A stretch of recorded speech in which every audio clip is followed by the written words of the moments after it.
Ward क्रमांक 92 में हम मौजूद है। यहाँ पर कुछ कार्यकर्ता हमसे हम जानेंगे और जैसे हाल ही में जो यहाँ के प्रत्याशी है शिवसेना के सालिम कुरैशी, उन पे जो हमला हुआ उसको लेकर आप क्या कहना चाहिए? देखिए, ये तो बहुत निंदनीय है, बहुत ही गलत बात है कि एक इतने अच्छे इंसान के ऊपर इस तरह से जानलेवा हमला करना, ये बड़ी शर्म की बात है। और इस तरीके से आप ये दिखा रहे हो कि सालिम कितना मजबूत है और एक विजयी कैंडिडेट को आप रोकने के लिए जब कुछ नहीं कर पाए तो उसकी जान पर लेकर आ गए आप लोगों ने। जैसे ये हमला अगर हम कहें, जो प्रत्याशी है, प्रत्याशी पे इस तरह का हमला, ये सीधी तरह से एक लोकतंत्र पे हमला माना जाता है, तो क्या कहें? बिल्कुल, ये लोकतंत्र पे ही हमला नहीं है बल्कि इंसानियत पर भी हमला है। हमारे बाबा साहेब अम्बेडकर ने हमें संवैधानिक हक दिया है लोगों के बीच में आके चुनाव लड़ने का, अपनी बातें रखने का।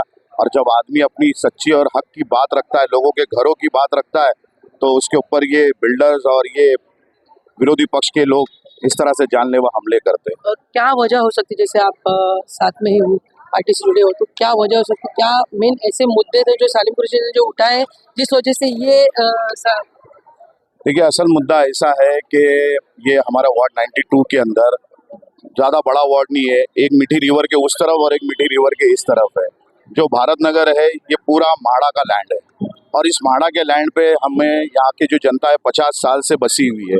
और यहाँ पर जो स्कीम हमारी जो बैठती है वो 33(5) की बैठती है, म्हाड़ा के अलाउटीज है हम लोग, और हम पर जबरदस्ती एसआरए थोपा जा रहा है। आज हमारे 7 नंबर के लोगों के भी घरों को तोड़ दिया गया है एसआरए दिखाकर, हमारे 53 से 64 के लोगों को तोड़ दिया गया है। ये तो अभी तक के सिर्फ 2 लोगों की शुरुआत हुई है, अभी तो पूरा भारत नगर बचा हुआ है। तो उन्हीं के हक के लिए सालिम आवाज उठा रहा है और 33(5) की योजना में भारत नगर को रीडेवलपमेंट में लाकर काम करने की मेहनत कर रहा है।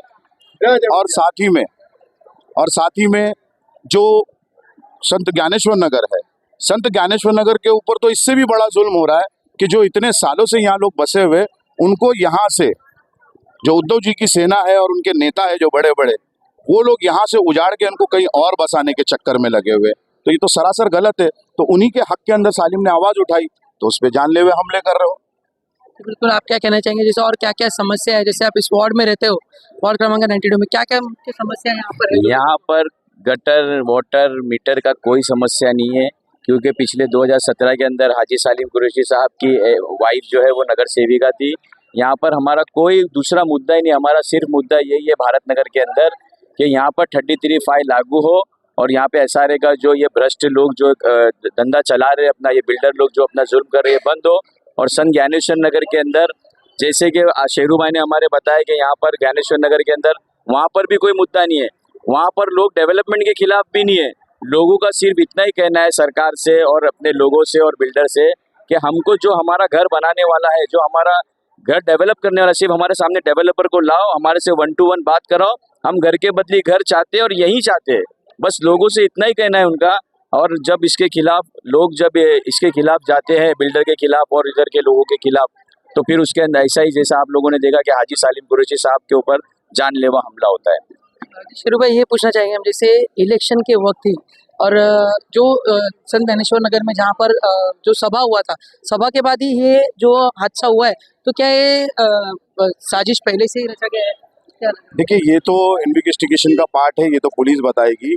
लेकिन जो आम जनता है और जो लोग आकर कह रहे हैं कि सालिम भाई ने जो स्टेज के ऊपर से जो आवाज़ उठाई थी, जो उद्धव जी की, उडुपा की जो नेता है उनके ऊपर, तो ये उसी एक्शन का रिएक्शन है। और पब्लिक जानती है अच्छी तरीके से कि ऐसे हरकतें करने वाली पर्सनैलिटी और जिनका स्टाइल, ये जनता आवाम अच्छे से जानती है कि जब आदमी को कलम से नहीं रोका जा सकता तो उसकी जान पर लेने पे उतर आ जाते हैं। धन्यवाद।